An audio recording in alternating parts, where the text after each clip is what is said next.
I do think that how we are responding to the crisis is part of the crisis. And I don't think that we can solve the problems of corporate capitalism, imperialism, colonialism, ismism, all down the line with the same type of rushed, urgent mentality that created them in the first place.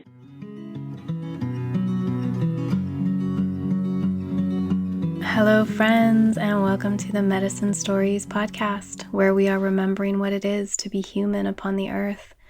I am Amber Magnolia Hill, and this is episode 64, which happens to be one of my favorite numbers.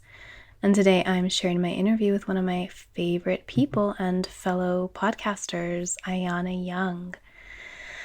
Oh, this is a big one, of course. I am releasing this on March 19th, it looks like, March 20th, right on the spring equinox and my friend Susie's birthday. Happy birthday, Suze.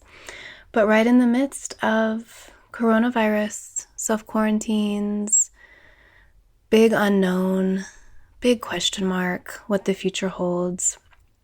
And when Ayana and I recorded this a few weeks ago, it wasn't what it is yet. That was in late February. It hadn't hit the States like it has. Everything has shifted in the cultural landscape since then. And yet, what we talk about and what Ayana focuses on in her work and in the For the Wild podcast is all related to this. And this is something that Stephen Herod Buhner made me aware of when I first read his book, Herbal Antivirals, which I highly recommend. I've been recommending for years. Stephen was on episode 8 of this podcast, and we did talk about viral pandemics. We did talk about everything that's going on now, 2.5 years ago. So, and I hadn't realized until I read his work that viral pandemics are really a reflection of greater ecological instability. Overpopulation, ecosystem disruption, deforestation, climate change, income inequality, fragile and non-local global supply chains, etc. They all intertwine and converge to create viral pandemics and or make them worse. And so these are all things that Ayana covers in her work so brilliantly, and I'm just feeling like the timing is so right with this episode coming out right now, because folks are waking up, right? This is one of those moments in a species or a culture's history where everything changes, and that's good, right? I mean that in a really good way. I saw a post on Instagram the other day. The poster's name is just Holly.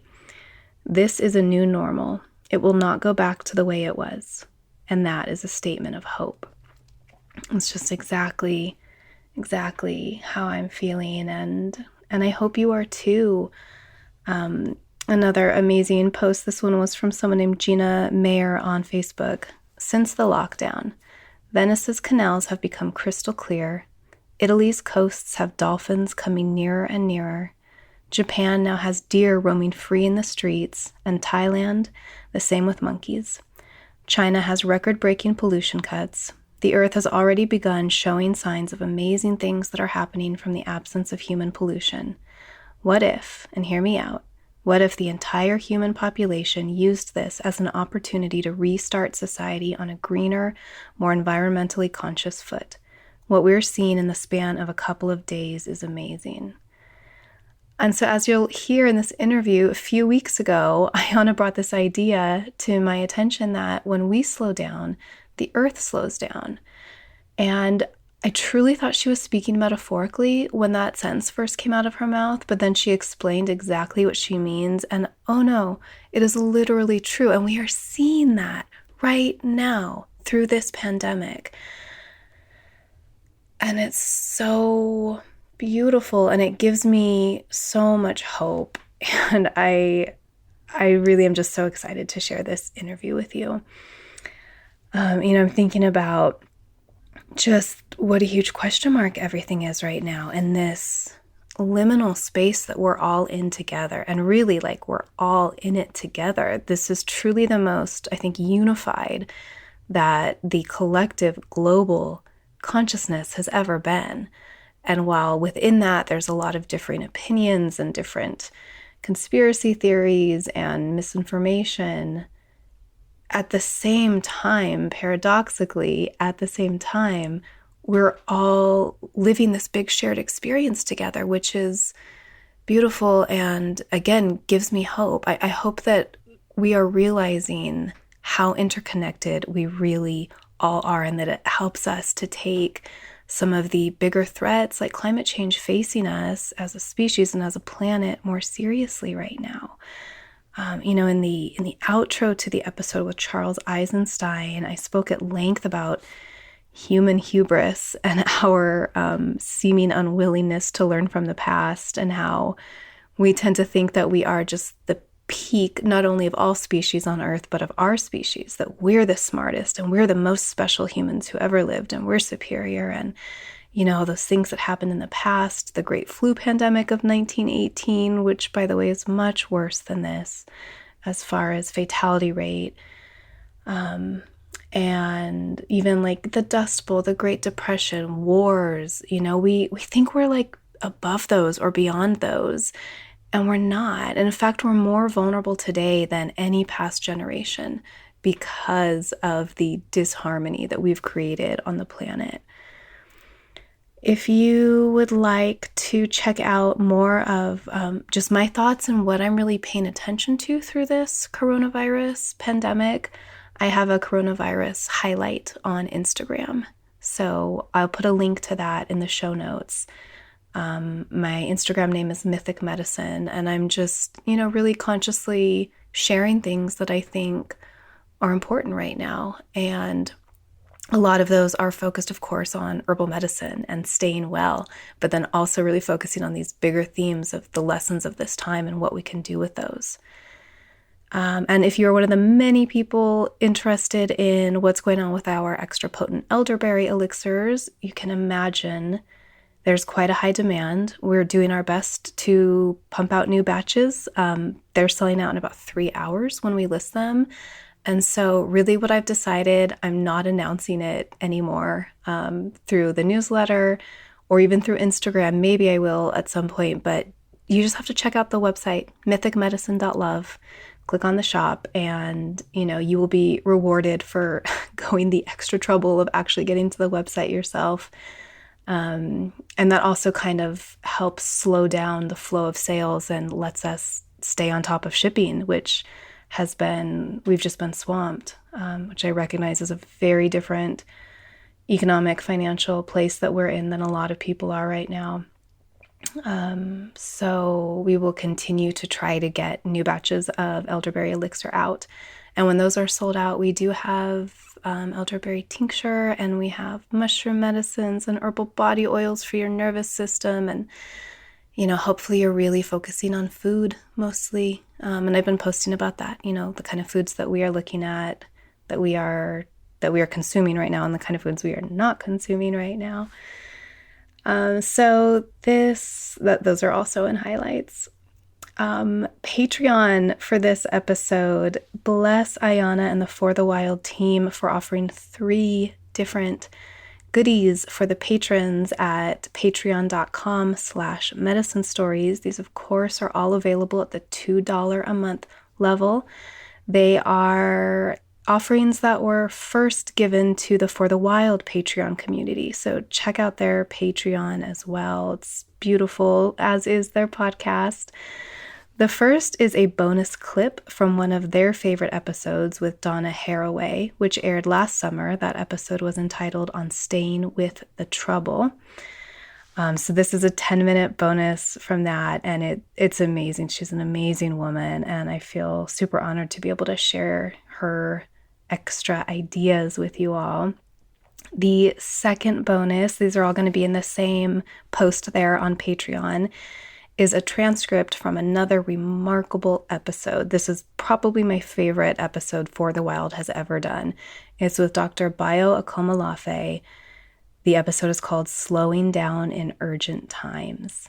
And so you just like have to listen to that. And then, as I've spoken about before on this podcast, I really enjoy taking in ideas that are important to me in multiple ways. So being able to listen to that podcast and then also read this transcript is such a gift.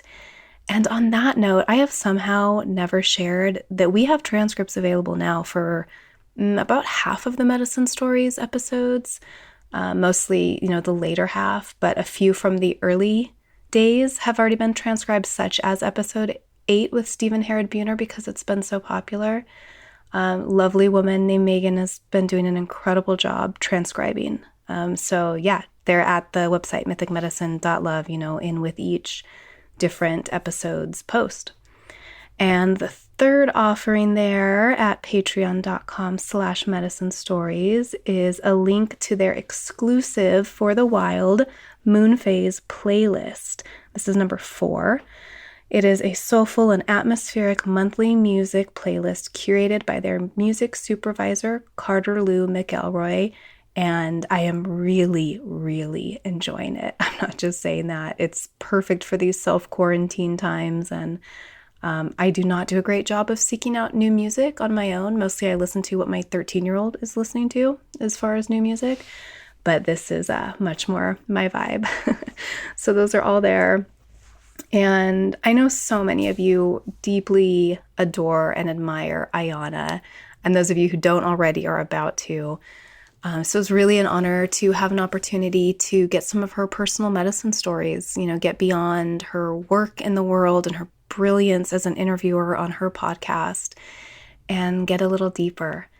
Ayana Young is a podcast and radio personality specializing in intersectional, environmental, and social justice, deep ecology, and land-based restoration. Graduating summa cum laude with an undergraduate degree from Loyola Marymount University, including a double major in art history and theology and a minor in philosophy, as well as education through Columbia University in ecology and Eastern religions and restoration ecology at the University of Victoria.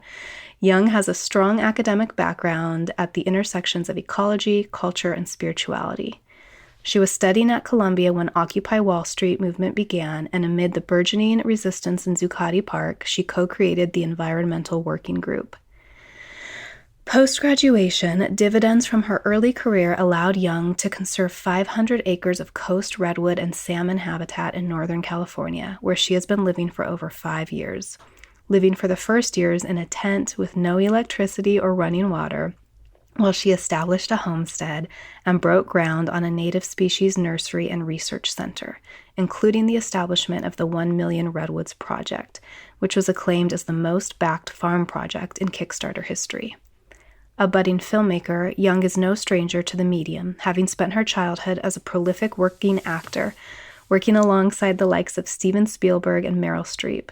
Young's debut film, When Old Growth Ends, is an ode to the complex interweaving of the irreplaceable Tongass National Forest during its last stand as a distinctly wild place in southeast Alaska. As director, producer, narrator, and featured cast member of the film, Young wore many hats in midwifing this compelling and poetic story of struggle and beauty surrounding the Tongass National Forest. Young leans into her vast experience on the other side of the camera, along with her intersectional approach to ecological restoration, to guide her process as the founder and executive director of millennial media organization and nonprofit For the Wild. Learning deeply from the critical dialogue she's shared with over 100 guests on the For the Wild podcast, including Chris Hedges, Sylvia Earle, Vandana Shiva, Jill Stein, Winona LaDuke, Terry Tempest Williams, and other thought leaders, including some of the brightest activists, political thinkers, and scientific minds of our time, Young approaches her mission with For the Wild with critical thinking, deep reverence, and artistry. And then a little paragraph here about the podcast. At For the Wild, we discuss the critical ideas of our time and parlay them into action for the defense and regeneration of natural communities. Key topics include the rediscovery of wild nature, ecological renewal and resistance, and healing from the trauma of individualistic society. Join host Ayana Young as we travel deep into ancient forests, align with the struggles and ways of earth-based people, and rekindle the mysteries of intuition. We will join today's brightest visionaries in this momentous work of reimagining a world where humanity can find its way back into the web of life. This is the work of our times, y'all, to reweave the connections that previous generations of humans and settler colonialism and toxic capitalism have destroyed connections with one another, other species, and the earth. We are not meant to be zombie consumers brainwashed by the television. Seriously, please get rid of your TV. And this slowing down that is being forced upon us right now is just such an amazing opportunity. So Ayana and I both live in the woods. She lives like way deep in the forest. And so the connection was a little shaky. By the time you hear this, my genius sound guy, Matt, will have cleaned it up a little bit, but it's still probably going to be imperfect. But that's okay. We embrace imperfection on the Medicine Stories podcast. And one final note is that this week I am a part of a really, really beautiful new offering called Matriarch Collective. You can go behind the scenes with 29 world-renowned women leaders and visionaries.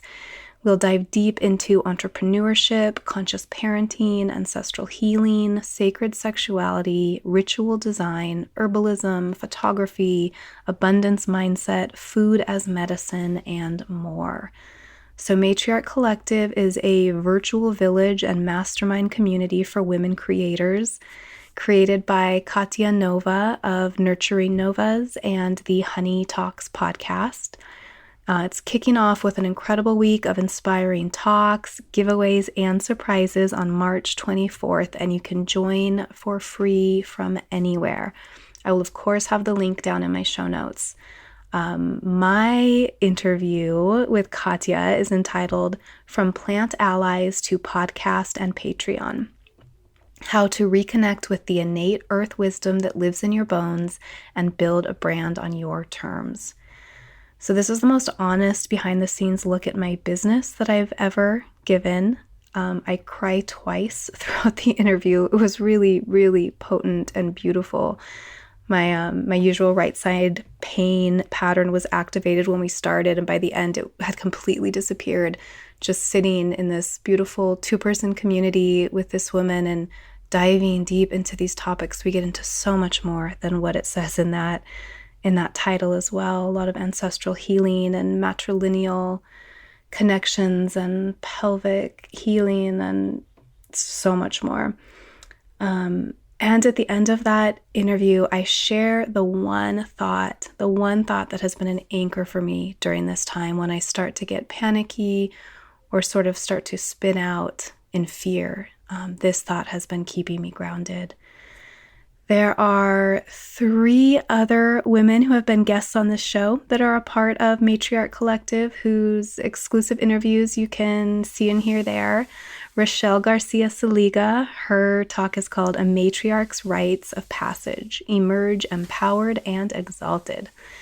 Yaya Erin Rivera Merriman, Plant Spirit Medicine for Challenging Times, from a Kitchen Witch and Taino Priestess, Artist, and Mother. And Emily Saldea, Matriarchy in Action, Why Living and Birthing in Your Power is the Most Dangerous Thing You Can Do. Also, one upcoming podcast guest, Nadine Artemis, Your Mighty Microbiome, The Vibrational Medicine of Plants and Renegade Beauty Secrets from a Modern Day Matriarch. Oh, and there's many more, 25 more talks than that, and all sorts of categories of interest. It's just something I really learned from my first teacher, Cammie McBride, who's been on 3 previous episodes of this podcast, is that when women gather, magic happens. And truly, this is much needed medicine in these unprecedented times of social distancing and uncertainty. So instead of panic, let's make a conscious decision to grow and lift each other up. And, since you're self quarantined at home anyway, here is something free that you can do to fill up your time with something positive. Again, join for free from anywhere, and the link for Matriarch Collective will be in the show notes. I know this was a very long intro. Thank you for sticking with me. I really just have so much love for all of you and for every being on the planet right now. And we're all learning and growing together in this moment. And I find a lot of beauty and hope in that.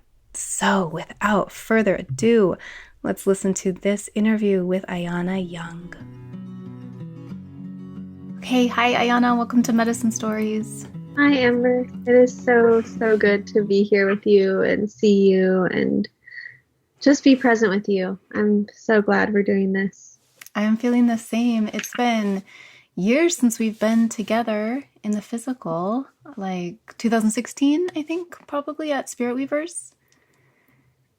And then the year before right. as well. We met in person for the first time the year before. And I think we first connected on Instagram. Mm-hmm. Yeah. I'm feeling little pins and needles about that time when I think back to meeting you. It was such a transitional time in life. And yeah, it's crazy to think of all the things that have happened since then. Yeah, you've grown so much in your offerings to the world and what you're doing since then. But I mean, that seed was so strong back then too. Your vitality and passion and like what you were going to do were so obvious. So I was thinking, and I've always thought this, spending those many weeks with you over those 2 years was really fun. You're a really joyful and like effervescent person that I'm not sure that always comes through in your podcast because you're so damn intelligent.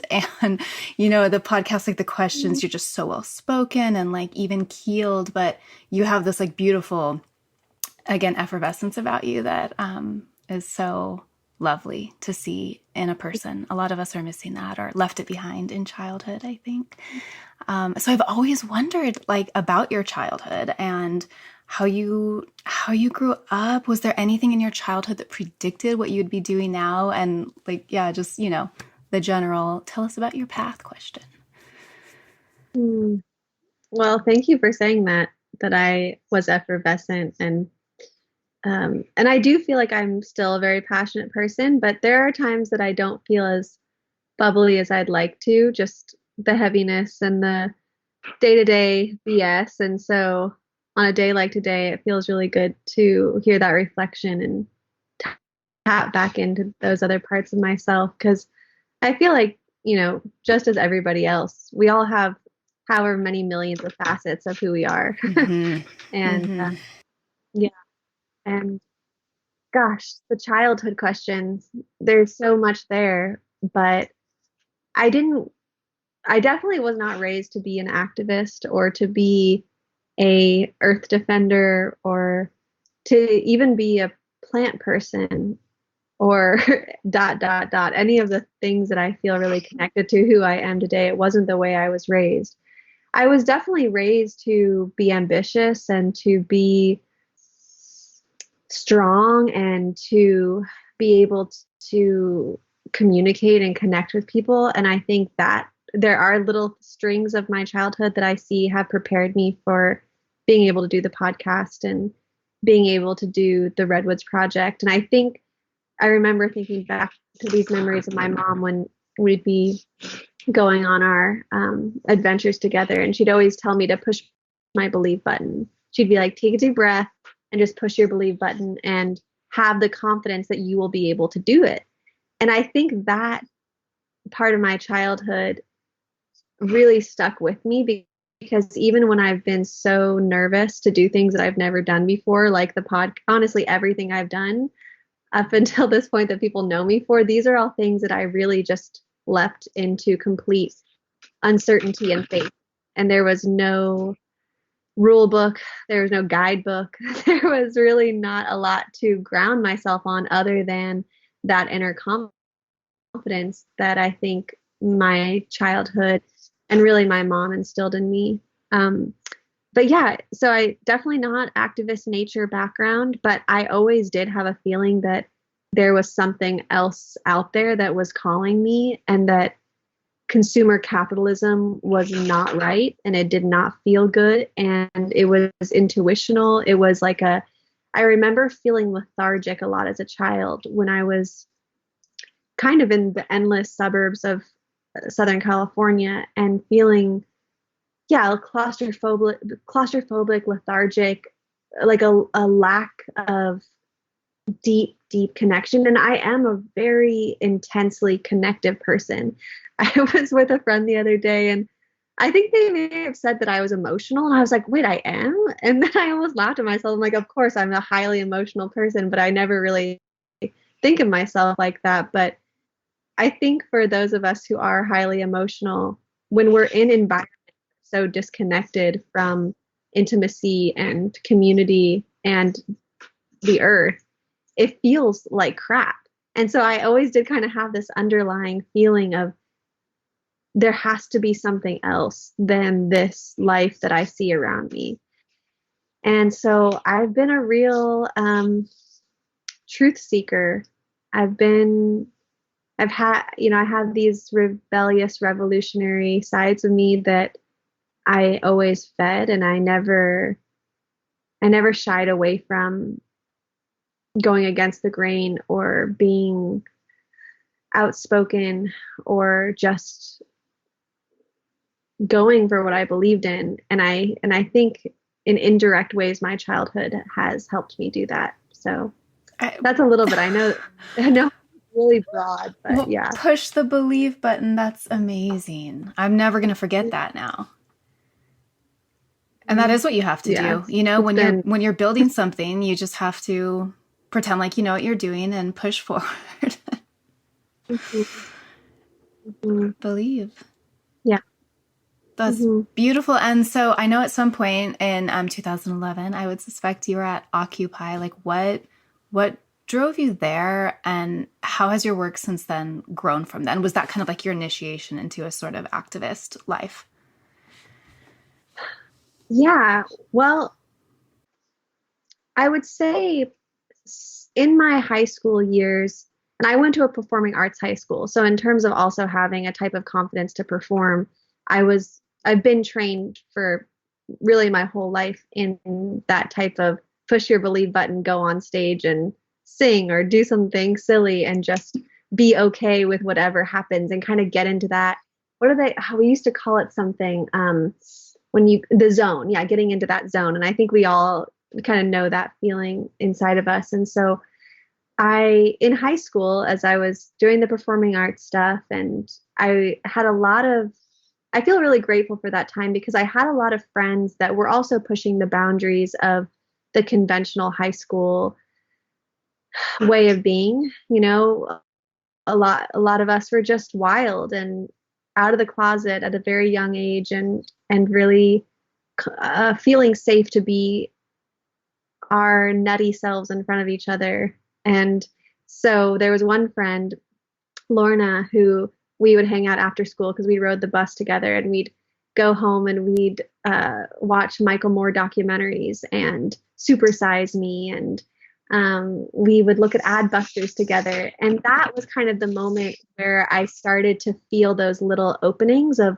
like, wow, the world is really effed up, and I'm really into this. Not that I'm into the world being effed up, but I'm into being angry about it. I'm into being pissed off about what's happening. And her and I remember, gosh, this was probably when I was 16 because I had just gotten my driver's license, and we were driving around this little neighborhood that we lived in, and there was two guys on the bus stop, and I rolled down my window.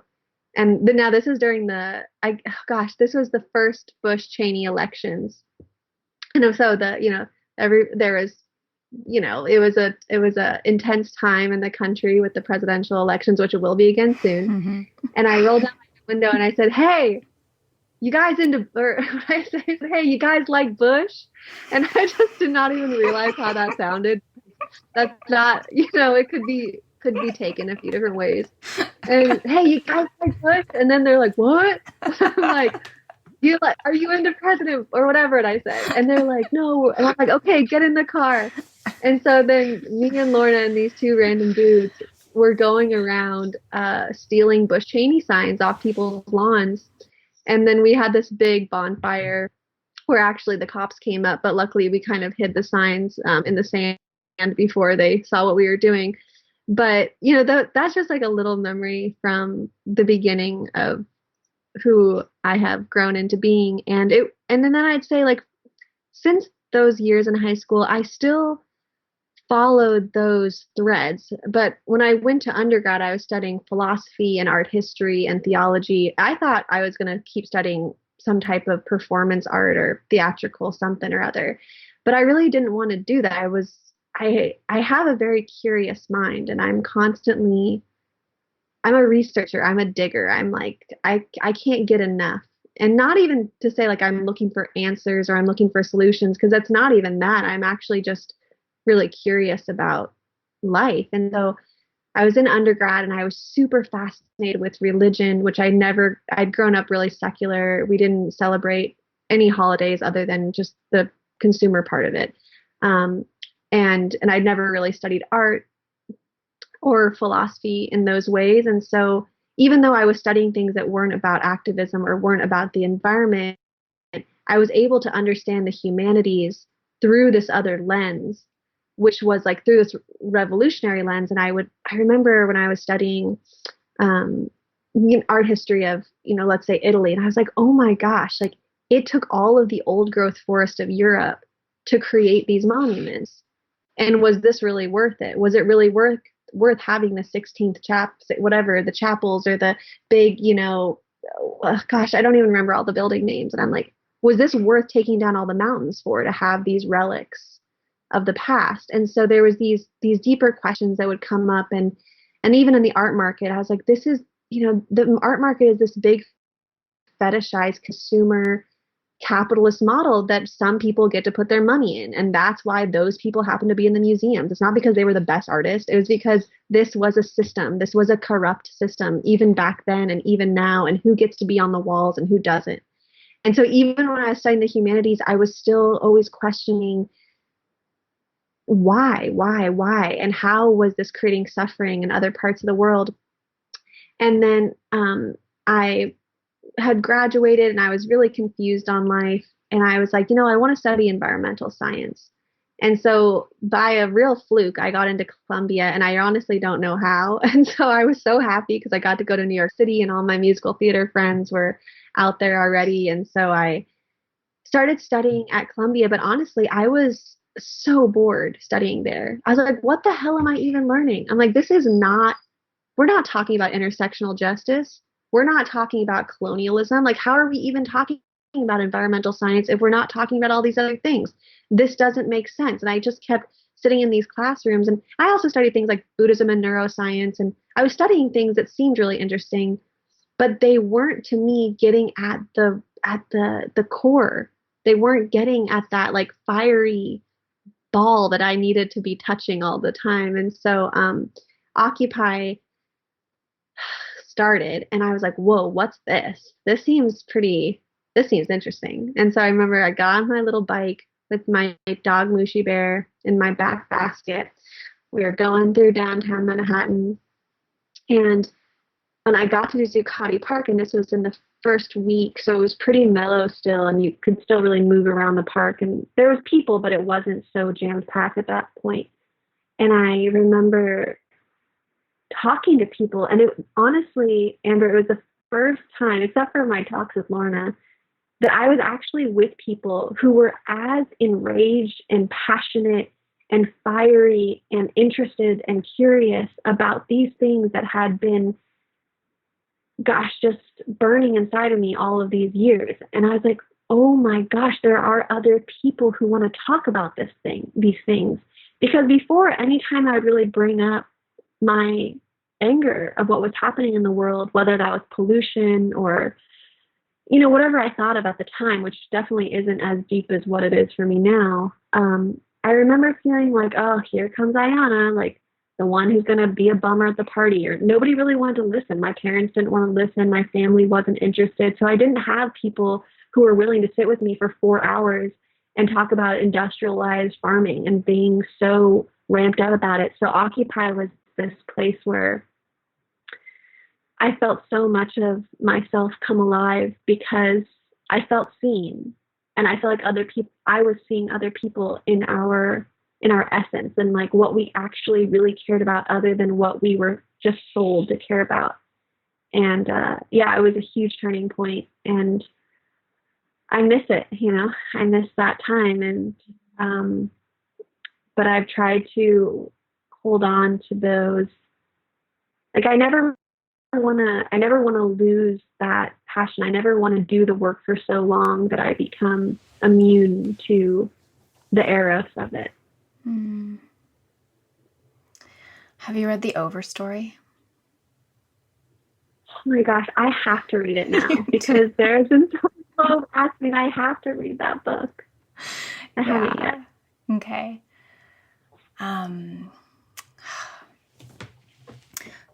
So the eros, I'm glad you said that word because I was really intrigued a few months ago when you were posting about like feeling the erotic moving through you. And I know it's a thing that has been discussed on For the Wild. And yeah, I want to hear more about that because so many people get tapped out doing the forms of activism that you're so engaged in, especially as like fully immersed in it as you are. But you seem to have something that's keeping you afloat and keeping you going and keeping you in it. And would you, connect that to this sense of eros? Phew. Absolutely. Yeah, gosh, where do I even begin? Well, first of all, I do want to say that I have gotten burnt out. Like I'm not immune to feeling the exhaustion. I'm not immune to being overwhelmed, depressed, just completely on my knees in shock and horror. And like, I feel all that too. And I also at times feel completely hopeless. And so I do want people to know that, because I don't think that anybody who seems like they got it all together has it all together. And I don't even think that's what it's all about. And yeah, lately, even like the burnout has been so intense that I've had to shift the way that I have been working with this work. And because for a long time, I just didn't have a personal life. And I honestly was almost, I was almost proud of that. I was like, you know what, like, it's great. Like, I'm just going to do this 100% of the time. And I don't need to have self-care, and I don't need to be happy, and I don't need to have joy, and I don't need any of these things, because I am just going to be a working machine, because that's what I deserve, because I'm a human who is effed up so much. And I have so much shame and guilt and pain about it all, that I'm just going to do nothing but this, in a sense of like repenting for my sins of who I am and how I am relating to this earth. And for a while that did feed me, and I had a type of energy that was shocking. I can't even believe, looking back, at how much I was able to put out. And then at some point I just realized, I realized a lot of things about where we are with climate change and the Anthropocene, and how we're not changing as a collective in the ways that I'd hoped we would have. And I also realized with the burnout, like, almost getting to the point where I don't want to say killing myself, because that's over dramatic, but like pushing myself so far isn't necessarily going to bring the earth back. It's not correlated with one another. I think hard work is important, but me burning myself out, it wasn't as if like, if I just burnt myself out, if I just worked hard enough, then the earth would be okay. And I really had to break that cycle in myself, whether it was savior mentality mixed with the guilt, shame, mixed with just feeling so much grief about what was happening and not really allowing joy to come in. And then when I wrote that post about the erotic, I was feeling a lot of joy. And it was amazing because there was like a turning, I was turning a page. Oh, it felt so good. I started to be more embodied, and maybe I even started to be more aware of my sexual self. And not that I didn't know of my sexual self, but it was more like there was a moment that I actually felt proud of it. I was like, yeah, you know what? I am erotic and I am sexual and I am full of these kinks and these all these things. All of these things make up me, and all of these things allow me to do the work in the way that I do it. And even though I don't present those parts of myself often, I want to nurture them, and I want to I want to be proud of all of those pieces. And I think I've just also had a lot of friends who have been so confident and push their belief button in their sexual presence. And I was really getting off on their confidence of who they were in their embodied self, that I was trying it on for size. And it felt great. And I really loved that moment. Not that I feel that way at the moment now, but I loved feeling that a few months ago. And then to speak to the Eros piece, like, regardless of how burnt out I have felt over this December and January, the Eros never went away. It even like, and the Eros is what has been able to feed this fire inside of me that's allowed me to do anything that I've done. And it's something that is so primordial and so deep and so connected to something that I can't even describe. And it's so big, and it's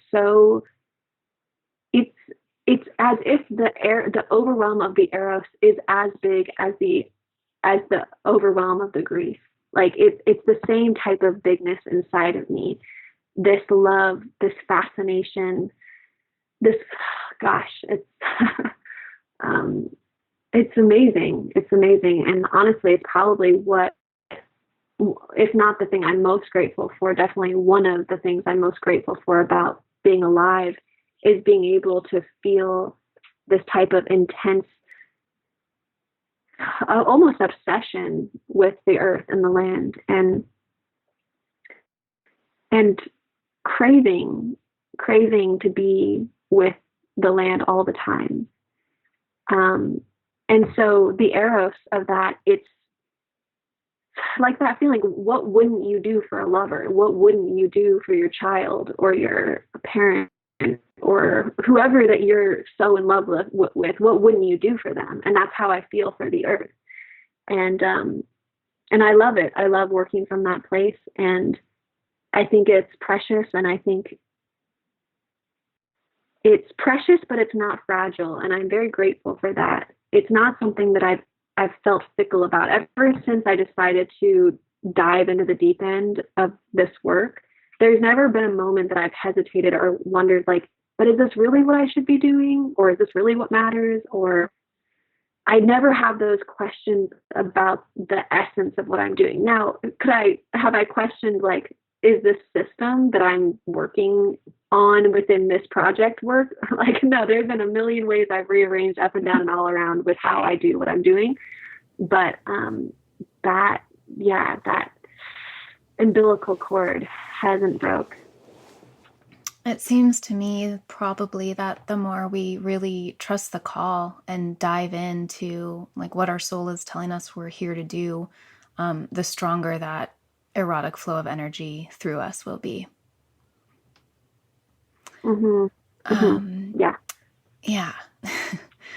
So do you get to spend, obviously you're spending like a ton of time on the computer, doing your interviews and like coordinating things and talking to people, and in the technology space, like we all are. But are you also spending a lot of time with the land and on the land and just outdoors and like unplugging from everything and being with that which you love and which you are dedicating your work to? Oh, goodness. This is a question I've been sitting within myself, asking myself, am I spending too much time on the computer? And, well, so yes, I'm definitely not spending enough time with the land, and I'm spending too much time hooked in to technology world. And I would say that I even come up against my addiction to the technology at this point, and I'm not scared of it, but I definitely am aware of my addictions to, like, I was holding my phone the other day, and I was just holding it. I wasn't looking at it. I was literally just touching my phone. And I'm like, Ayana, don't touch your phone. Like, do not touch it. Like, stop. Like, it was so weird. It was just so strange how this comfort, it's like a blankie or something. Mm-hmm. Like, touching my phone is like holding my stuffed animal.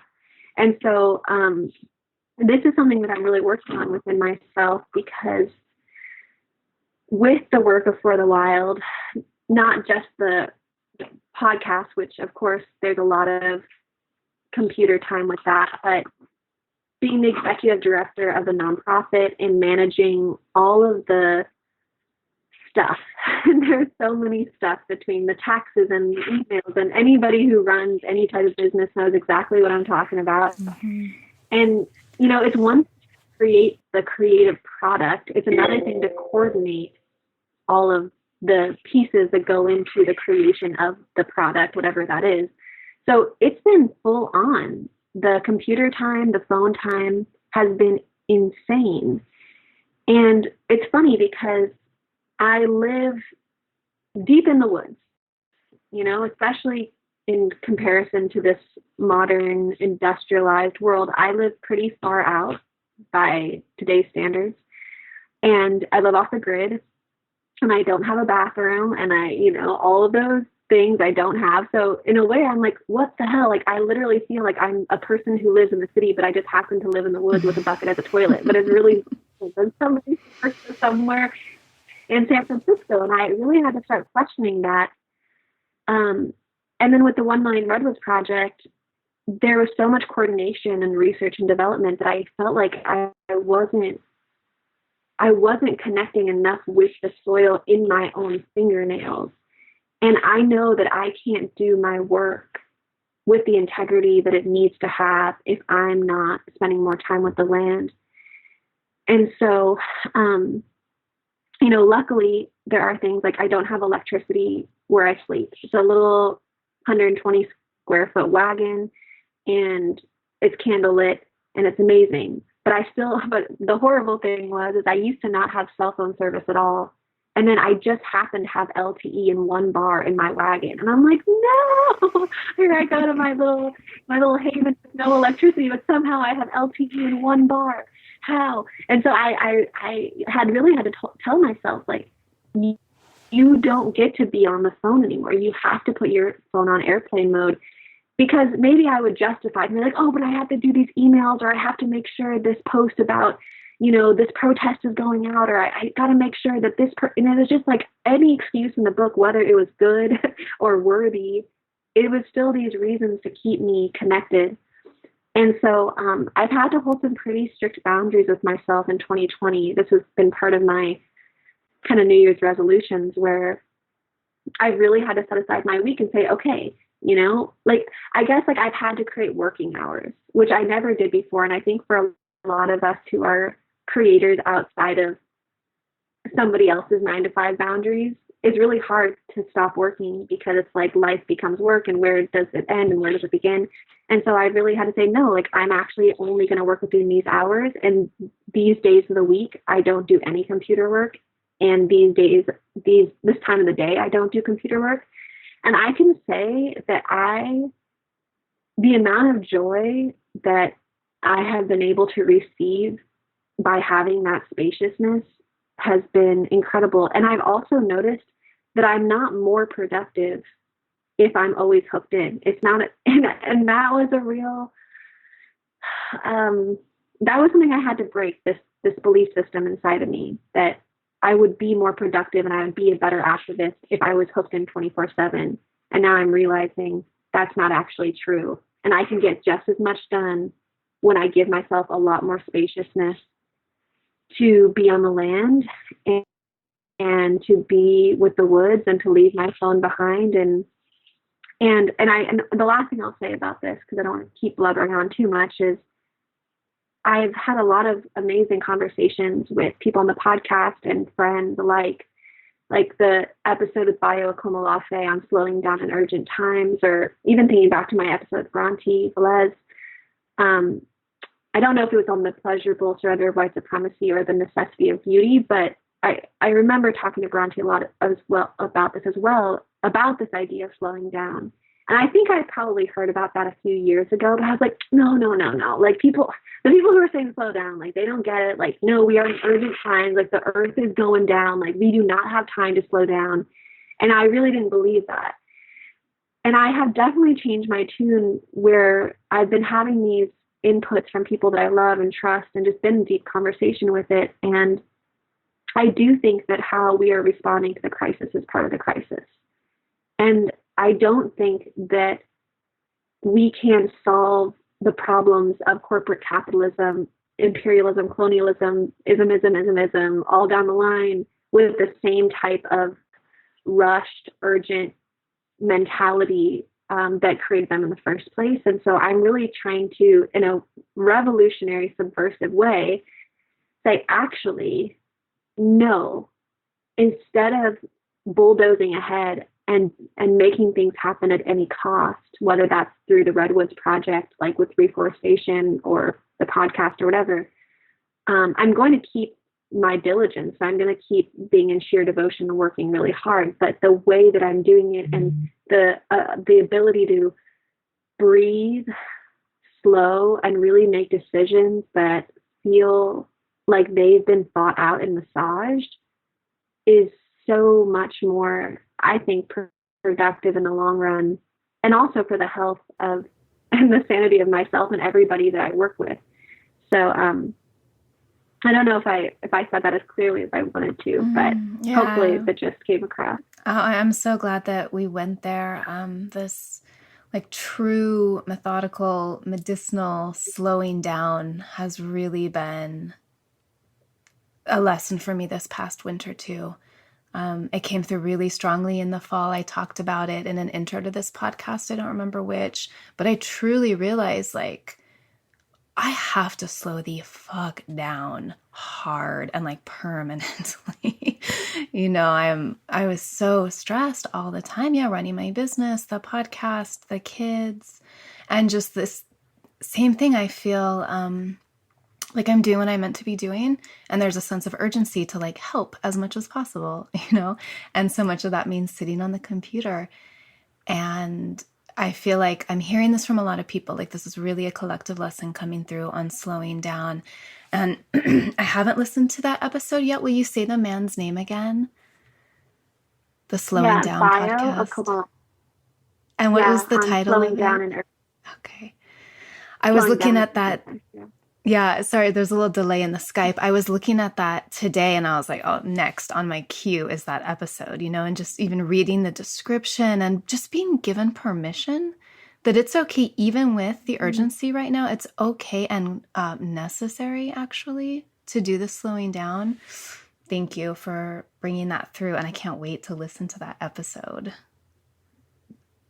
It's so good. And I think too, when I think about slowing down, and I think what turned me from being a believer or a non-believer to a believer in the slowing down part is that what I realized is that when we slow down, the earth slows down. The earth basically gets to relax if we slow down. And what I mean by that is if I'm doing a million things, usually those million things take resources to do each of those million things. Mm-hmm. And the faster I go, the more fuel I burn, mm-hmm. farther I travel, the more that I plug into the internet, the electricity, the stuff. It's like, and then when I realized that, I was like, oh my gosh, if we all slowed down, if we all did less, bought less, traveled less, like less, but more living, the earth will be able to be like, okay, because you don't need to mining me so much. If you don't need so much from me time to fulfill your stressed out life, then I won't be needing to give so much of my resources so that you can keep being stressed out about all the things you're doing. And that really, really just was a direct correlation that I felt so connected to. And so when I think about slowing down now, yes, it's for my health. And it's also when I think about how does it correlate to the health of the earth. Because ultimately we know at this point that the reason we're in the debacle of climate chaos and the Anthropocene is because we are done too much. We've extracted too much. It's just too much. That's the bottom line. If we didn't use as many resources, we wouldn't be extracting as many resources, and we wouldn't be polluting as much, and so on and so forth, and down the line.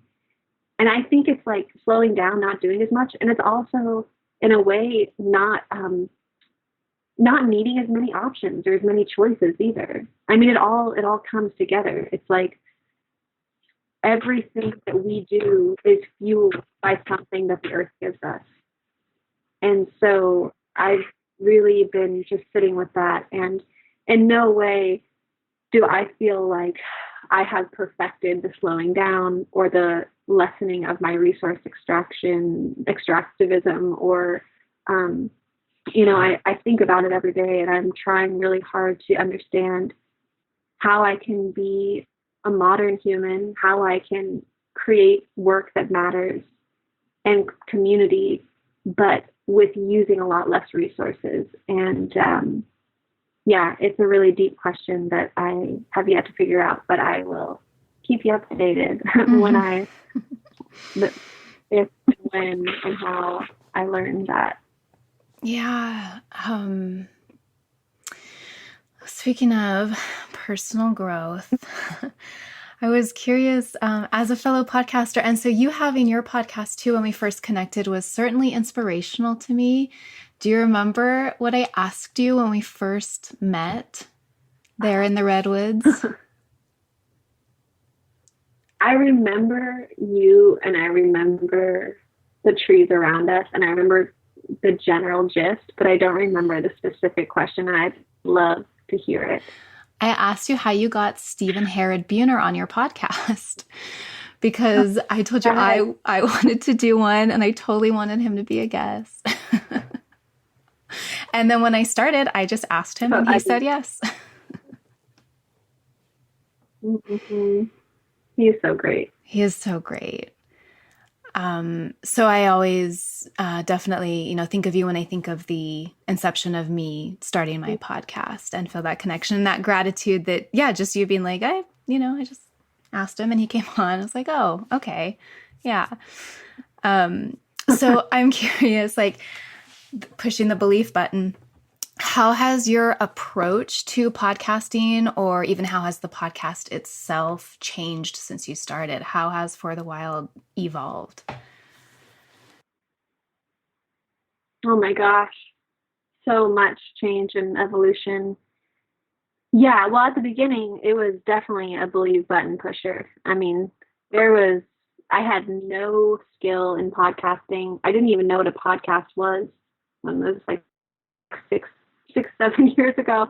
I was like, it's a radio show on the internet, I think, but I didn't even know what Podbean.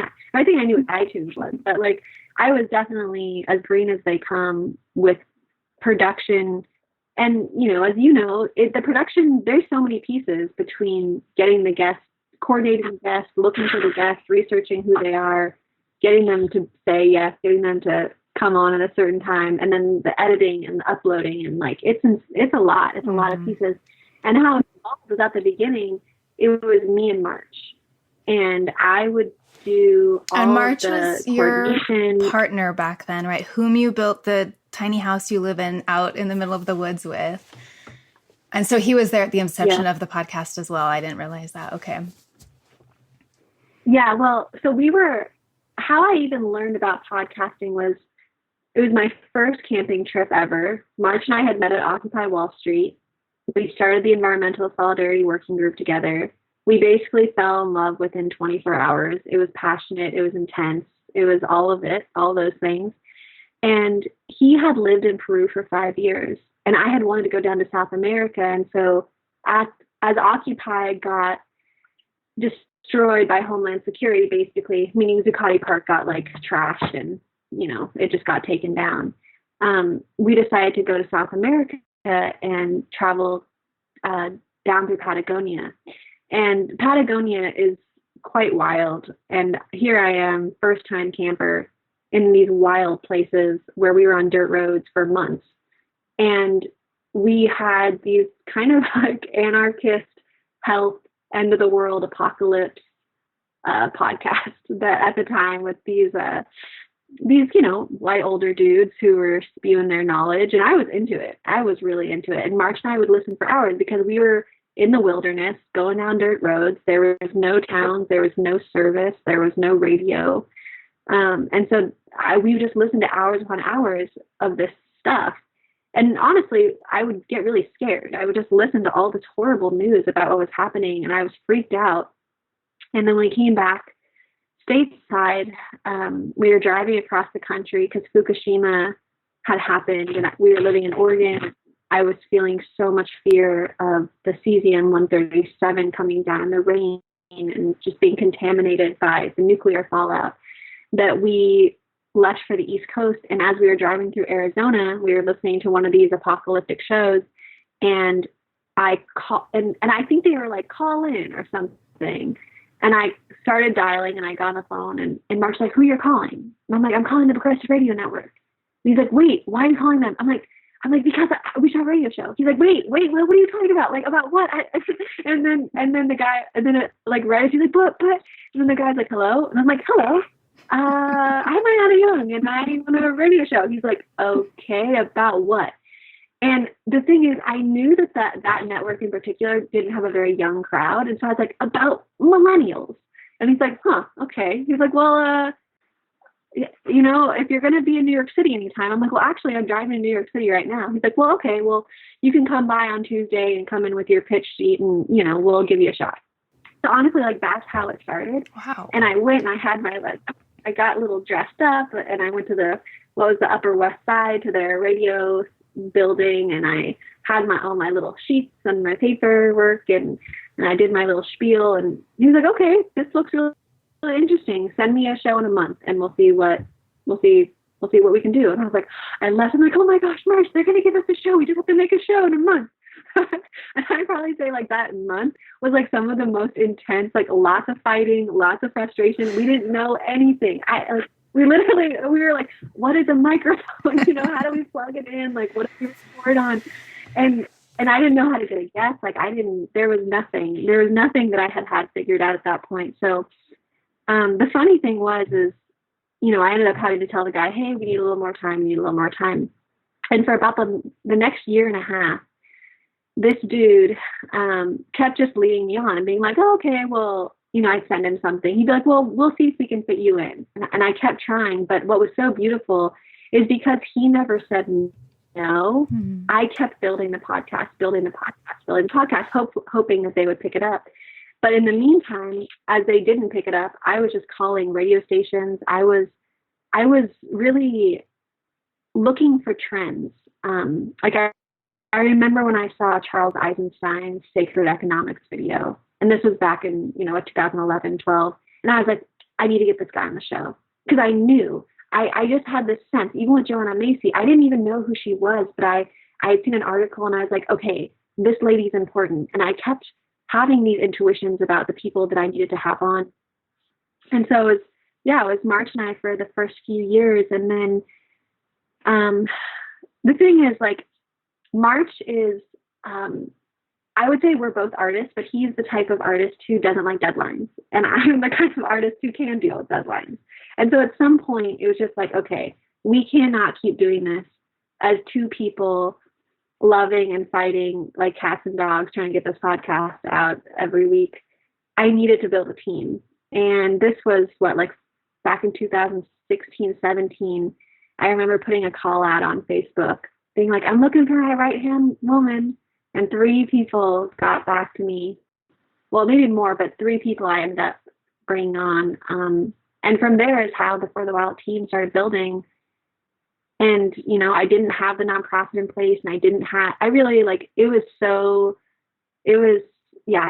seat of the pants for so many years. And at this point, I have an incredible team that's able to support each other in all of the myriad of pieces of post-production or pre-production, production, post-production, social media, outreach, all of the stuff, website. And we meet together every week, and we discuss what themes are important, how we're going to represent material, who, you know, I mean, gosh, I could spend hours just talking about our process as a team of how we get it done, but there's been so much evolution and growth. And I guess something that I feel extremely grateful for is through all the trials and tribulations and ups and downs and moments where I didn't think it could happen, or I couldn't do it, or somebody couldn't do it, or whatever it was, all of the real emotional roller coaster that's gone behind the production of it, I'm really happy to be where I am now and feel extremely driven to still do it. Like, I haven't gotten bored. I've never been like, oh, you know what? Like, I'm just over this. This isn't that exciting anymore. Or, you know, I've asked enough people enough questions. Like, I think I'm done. Like, there's never been that moment. There's still so many people that I want to talk to and themes that I haven't covered. And in a way, I feel like the podcast is the school that I never got to go to, because I get to have all of this intersectional information with people that I respect so much, and I get to go exactly where I'm trying to go rather than kind of dealing with superfluous stuff that I don't care about.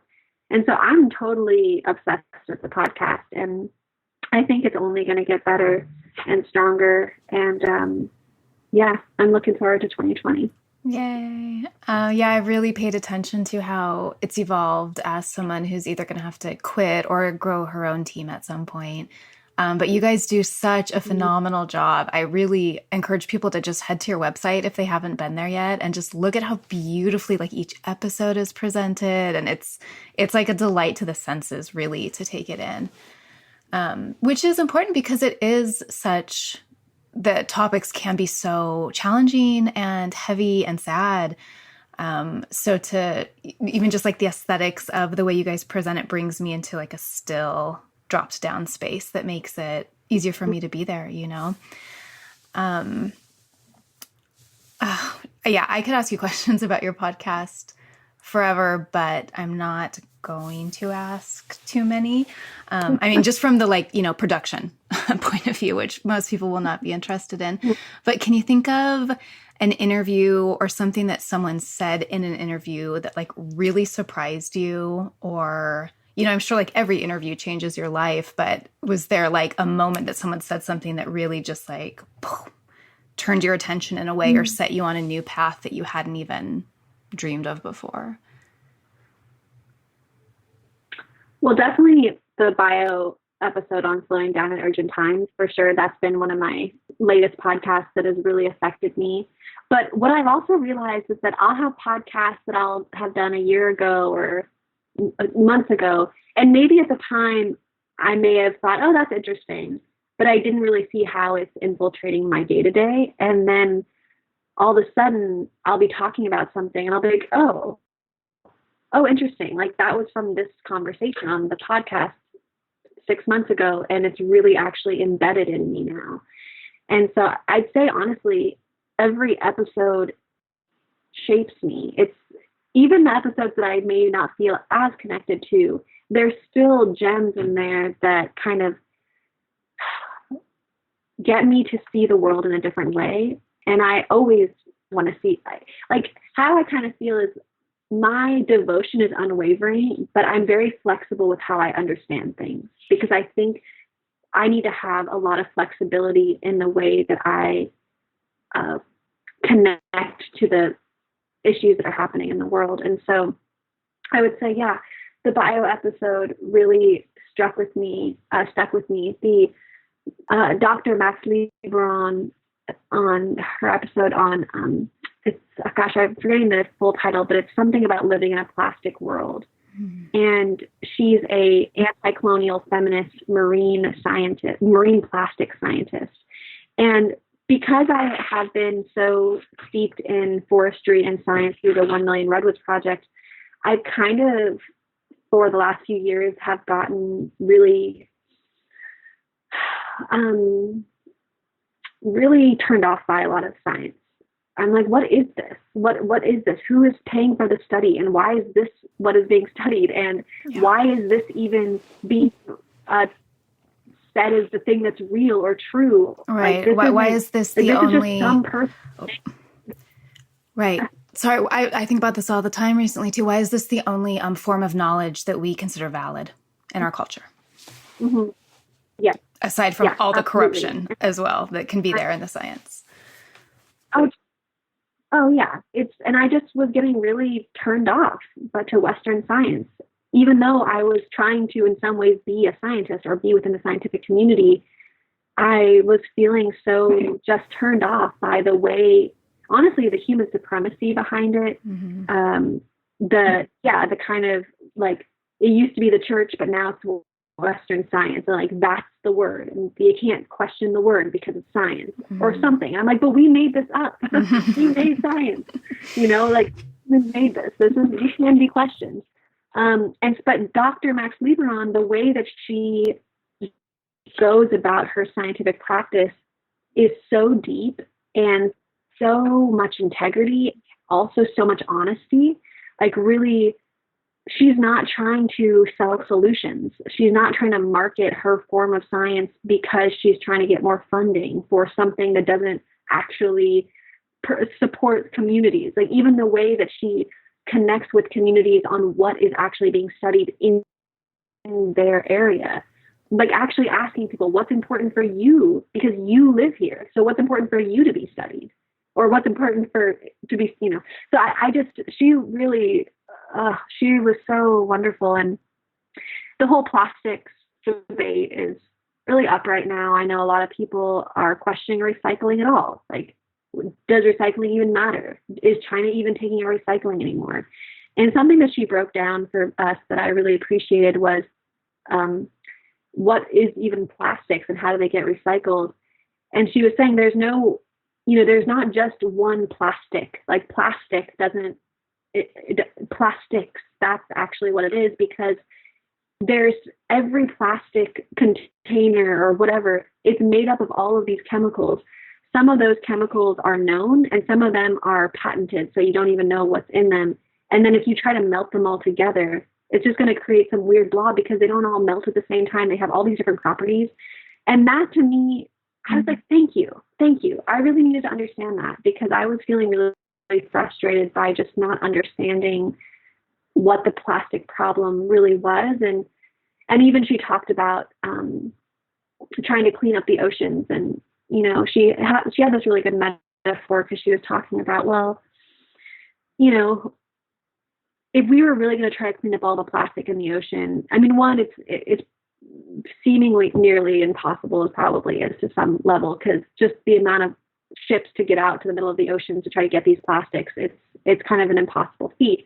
But she was saying we really have to go upstream. So she had gave this metaphor: if you have the bath and the bathtub is running over, do you grab the mop and start sweeping up or mopping up the water that's on the floor, or do you go and turn the tap off first so that the bathtub stops running over and then start cleaning it up? And so I thought that was a really important point, because it's like, yeah, we can try to clean up these plastics, but if we're not stopping the production of plastics in the corporate global model, it's like a moot point. And so these are just some things that come up for me, but honestly, I could spew so much about so many of the interviews that I've been able to do. And gosh, yeah, I'm just kind of racking my head at, and then the other person last person I'll mention right now is Dr. Kyle White on the colonial genesis of climate change. And I really was connected to what he was saying, especially around the environmental crisis, because for the first few years of my work, I really believed that we would create solutions. I really believed that we could do things. Like, and I thought it was more about the doing. I was like, okay, we got to do this, we got to do that, it was very physical and it was very forward thinking. It was very linear. And what I realized is that the crisis that we're in is a spiritual crisis. The crisis that we're in is so much deeper than what can we do on the day-to-day level to curb our consumption. Now, of course, I think we should be doing those things. And yes, we should be investing in community-oriented support systems. But when I think about this crisis as a spiritual crisis, it really changes the way that I work within it. And so something that Dr. Kyle White was talking about, we were kind of discussing how are we going to get out of this mess, or what will it take for us to get out of this mess, and this environmental, social unraveling. And he had said something like, it'll take as much time as it takes to build trust, consent, and reciprocity. Now, something like that. And that has completely shattered me and built me into another type of, I feel so shifted and moved by that, because we can keep mopping up the water, but until we build relationships and turn off that sink, I'm kind of going back, I'm mixing the metaphors. We're not going to really see the change that we need to see in order to protect what is left. And although it's not linear to build relationships, and I think that the consent and the trust and reciprocity part, I think why people don't try to do that and they just try to go solutions first is because it actually takes a lot more time to build relationship and to build consent and trust with people. It's slow. It's not instant gratification. You don't get to be in control of it because it takes two to tango. And there's all of these things. So as like a, dominant culture that we live in, that's very wanting to be in control and wanting just to be able to do what we want to do at all times and do it at our speed, to be able to be like, oh, actually, this is going to take a long time and you're not in control of it. And you just have to keep coming humbly to the feet of these relationships. That is a complete different way of seeing how to relate to the situation. And I feel completely taken by that type of thought process at this point. And I still believe that we can be doing things. It's not to say that I think that we all need to just give up and stop planting trees or stop going zero waste or something like that. I think it all matters, but it only matters as much as we can reckon with the spiritual crisis and the disconnection that we have with each other, ourselves, and the earth. Yeah, just like the slowing down idea, the absolute necessity for getting back into community is something that just is coming up over and over. It was even the cover story of the Atlantic this month was the nuclear family was a disaster or something like that. But it speaks to the same idea, And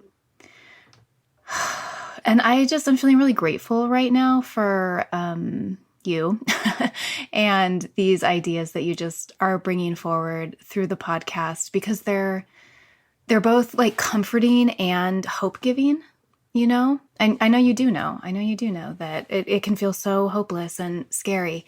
But to think of them, to reframe them in these terms, just thank you. And I'm excited. And I put all 3 of those podcasts in my queue this morning. So I can't wait to listen to them. And then as we close out, I'm just going to invite you to briefly tell people what the Million Redwoods Project is. And then kind of the big closing question that I'm going to give to you right now, so you can just run, is like, what is your highest vision for your work? Like, if it is wildly successful beyond your dreams, what will it have accomplished? Ooh, that is a biggie. Okay. I will think about that as I view some stuff on the Million. So the Redwoods Project is, oh goodness. Okay. it's very okay. I want to speak of it to it quickly but thoroughly. So it is a way to. Okay, wait, hold on.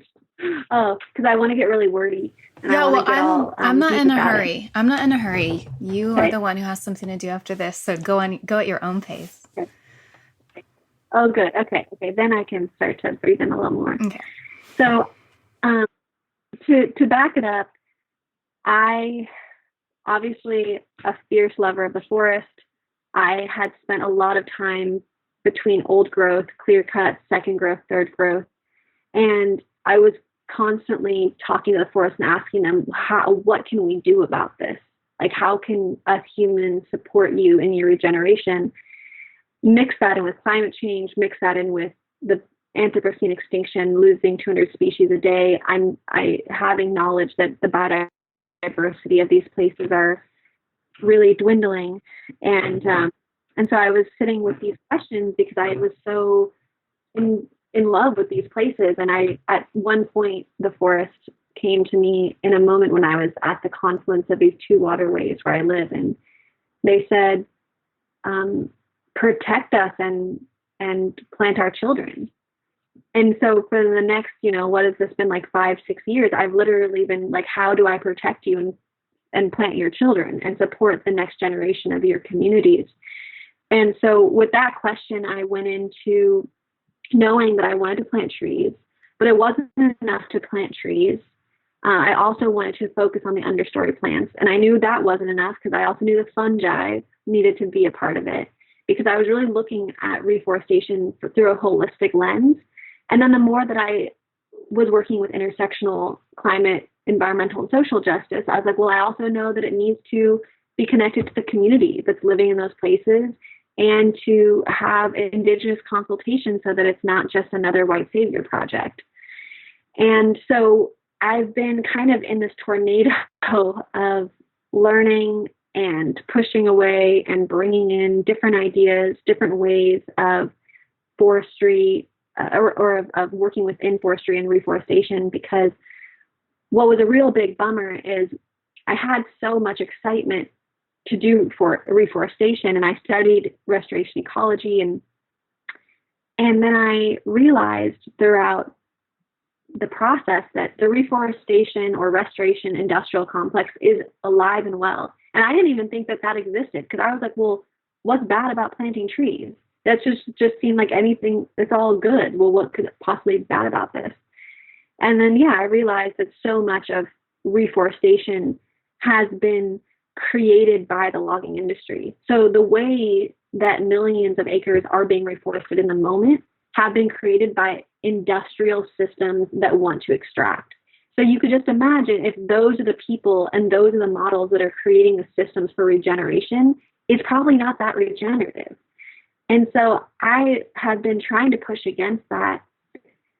And I do want to work in a big way, but I also know that working locally and working communally is really the way forward in my belief system.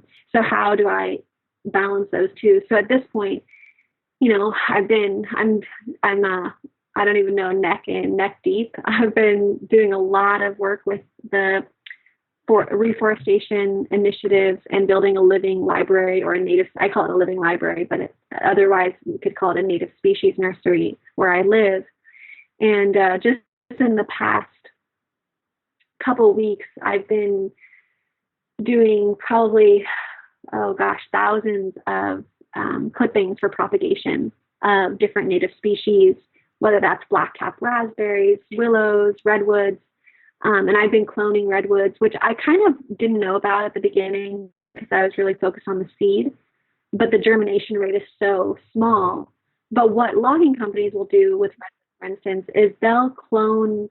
The cloning mechanisms are really, they're not genetically diverse. So you could imagine if there was like thousands of acres of a cloned forest with a few different types of trees, over time, that's really not going to give the diversity you would need to withstand any kind of issues with climate change or things like that. So I've been going out into the woods and looking for trees and plants that are growing on like rocky hillsides or growing with very little soil even, because I know that most likely these areas will get drier and drier.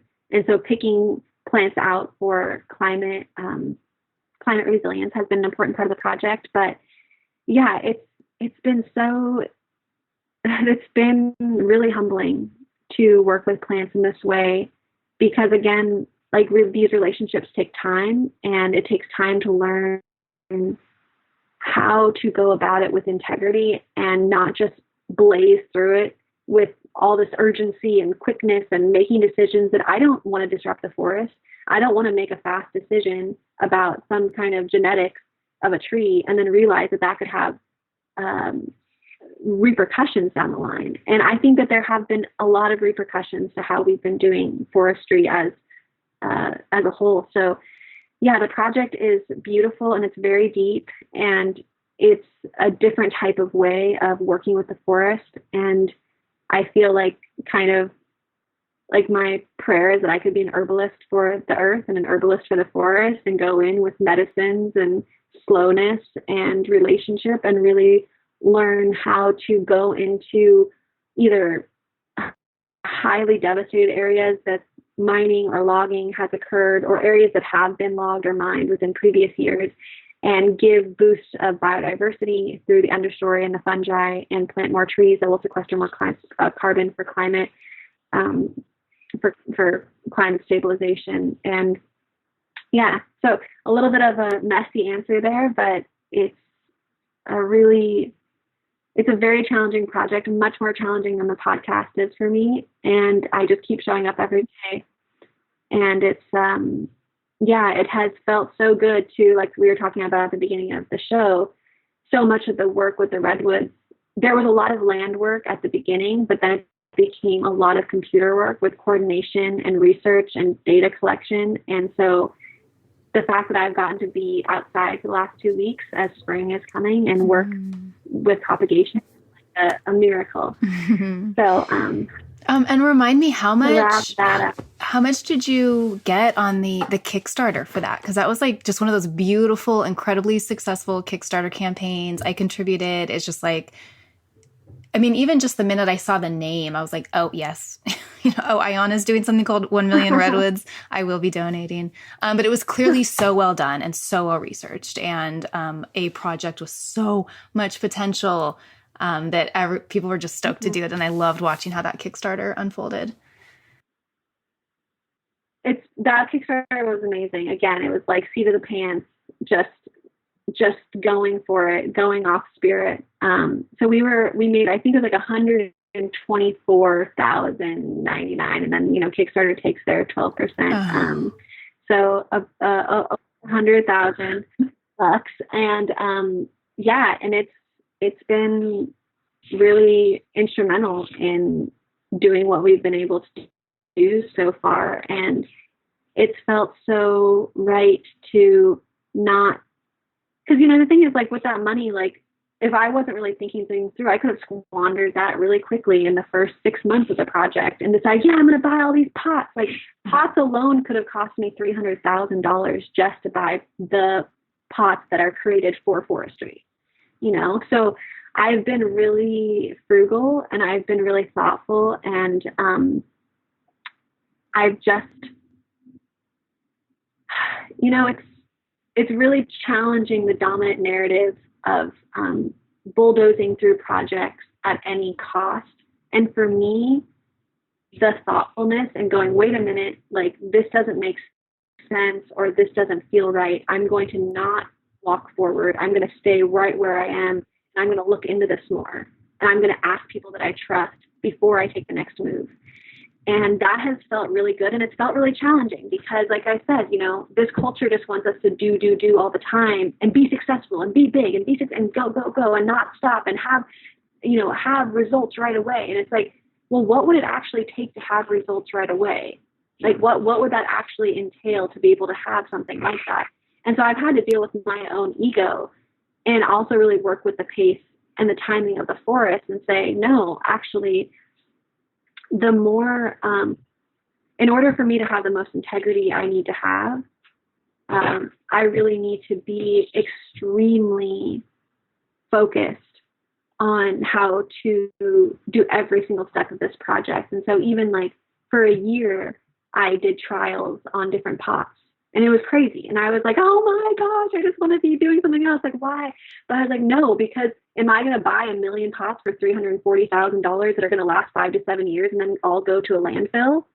Or am I going to use these pots that I thought were going to be great from France that were they were made with thinned spruce trees or something, and then they fell apart. Like they couldn't hold up to being watered.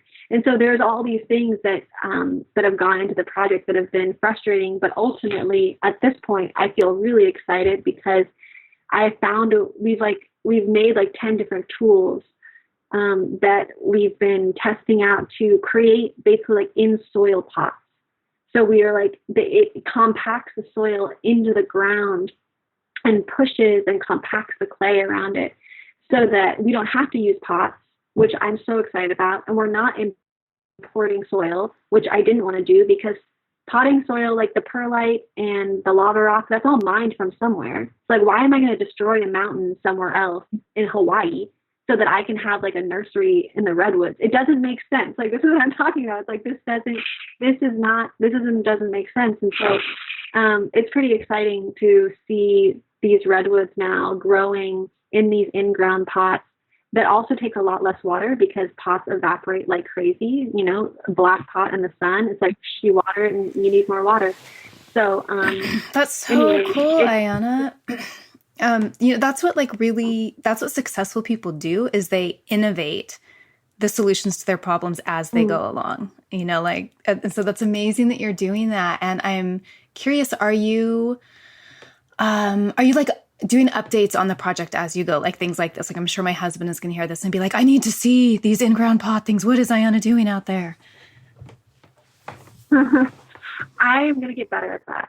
I started to do some Instagram stories about it and a few updates through Kickstarter, but I was actually just thinking that the other day because I was talking to a friend who was helping me, and I'm like, I really want to share this stuff because a lot of organizations, they don't share all the trials and tribulations. They're just like, here's the campaign, and now however many years later, here's what we did. And they don't tell you about all of the roller coaster that it took to do that. And the thing is, I actually want people to know the roller coaster because ultimately I want a lot of people to be growing plants. I want a lot of people to be planting trees. Like, this is not like the point is like, this needs to spread. Like, I want more people to be working with the land in this way. And so I was thinking, I'd like to actually be able to share this information so that people can learn from, and they don't have to spend a year looking at certain things and polypipe and all the crazy crap that industrial industry like sells to you. It's like, this is the way you have to do it. And I've read through all the manuals, and I'd love to be able to tell people like, hey, this is what I did. This is what I looked at. Learn from this and make it your own. Yeah. And I'm totally open source. Yeah. Okay. So I can't wait to see how you're doing it. You have another interview in 10 minutes. So give us your highest vision and then we'll get going. Yeah. Okay. So the highest vision for the wild. Well, in terms of the Redwoods Project, I see millions of trees and plants and acres not only being replenished, but also protected through local community organizing. And I can imagine walking through the places that have been protected and healed by humans. And all of the ways in which the plants work together and the symbiosis of that. So I definitely see a lot of land protected and revitalized and being strong as we go into times that will be very uncertain with the climate.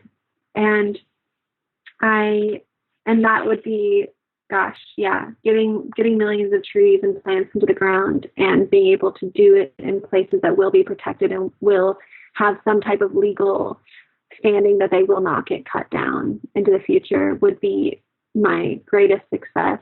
I'm I'm also working on a campaign in Alaska to stop a mining project on the Copper River Delta. So success would look like raising the funds and putting a really strong conservation easement in place where the title of the land would be held by the Native Conservancy. And I definitely see that happening. I've had visions saying it will, so I'm going to keep following that thread. And with the podcast, I wanted to be a beacon for people who are feeling lonely and feeling lost and feeling like they want to connect to people and connect to these narratives that aren't easily found through media or even maybe through their communities. I know the podcast, for some folks who have written in, they're like, thank you, you know, like where I live, nobody wants to talk about this stuff. And I feel so ostracized. I feel like the sad kid, or I feel like the person who nobody wants to hear from. And I love that For the Wild could be a web for folks. And that's a huge success for me. And also just being able to do digital community organizing digitally and on the ground. And that's success to me, to be able to be a weaver of people and say, hey, like, you know, we hear your story and we know that you need help, and we're going to do whatever we can on our end to direct people to helping, because I think it's like when we know ways that we can help, there's a type of fulfillment and ease that comes with that. It's like we can put our creativity and our energy and our love and our vibrancy and our passion into supporting causes that we care about. And we need to know about those causes. And so I think the more that For the Wild can direct people to projects and folks that need that support, that's going to be a huge success. But, you know, I never want For the Wild to be a Greenpeace or Sierra Club. I never want to be that big. I really always want to stay small and nimble and flexible and grassroots. I never want to take corporate money. I never want to become tied up in some bigger entity. I always want to stay independent. And so, yeah, it's like really questioning what does success look like? How to be successful and also small at the same time, and also slow at the same time, and also full of integrity and all of that. So to me, it's like just really, really feeding the respect of the work and the relationships, and then, you know, being able to keep things funded. I mean, that's definitely what I love about too For the Wild. It's not like we're not trying to make money so that we can just keep making money just to keep making money. You know, where I feel like a lot of corporations, it's just like the whole idea is just to continue making money always. Where for us, it's like we just need to make enough money to like pay people to keep doing the work so they can keep paying rent and put food on the table. And so I think I do feel really grateful that we've been able to garner enough support at this point where we can keep going on the week to week. And so, yeah, I'd say success is to keep going in a way that feels regenerative, healthy, and connective, and all the other stuff that I mumbled earlier. Mm-hmm. Okay, thank you so much, Ayana. So is it forthewild.org? forthewild.world. World. I knew it was something different. And of course, the podcast is For the Wild, and Instagram For the Wild. Yeah, thank you so much. And you have to read the Overstory. And it's a must. It's a must. And that goes for you too, listener. I never recommend novels, but I am recommending this novel to you all. Okay, Ayana, it's just such an honor and a blessing to speak to you and to see your face for the first time in so long, not in a still frame on Instagram. Thank you. Yeah, you too, Amber. Thank you. Thank you for taking these medicine stories in. I hope they inspire you to keep walking the mythic path of your own unfolding self. I love sharing information and will always put any relevant links in the show notes. You can find past episodes, my blog, and our handmade herbal medicines at mythicmedicine.love. We've got reishi, lion's mane, elderberry, mugwort, yarrow, redwood, body oils, an amazing sleep medicine, heart medicine, earth essences, so much more than I can list there. mythicmedicine.love. While you're there, check out my quiz. Which healing herb is your spirit medicine? It's fun and lighthearted, but the results are really in depth and designed to bring you into closer alignment with both the medicine that you're in need of and the medicine that you already carry and can bring to others. If you love the show, please consider supporting it at patreon.com/medicine stories. It is so worth your while. There are dozens and dozens of killer rewards there, and I've been told by many folks that it's the best Patreon out there. We've got ebooks, downloadable PDFs, bonus interviews, guided meditations, giveaways, resource guides, links to online learning, and behind the scenes stuff, and just so much more. The best of it is available at the $2 a month level. Thank you. And please subscribe on whichever app you use. Just click that little subscribe button and review on iTunes. It's so helpful. And if you do that, you just may be featured in a listener spotlight in the future. The music that opens the show is by Marie Sioux. That's MARIEESIOUX from her beautiful song, Wild Eyes. Thank you, Marie. And thanks to you all. I look forward to next time.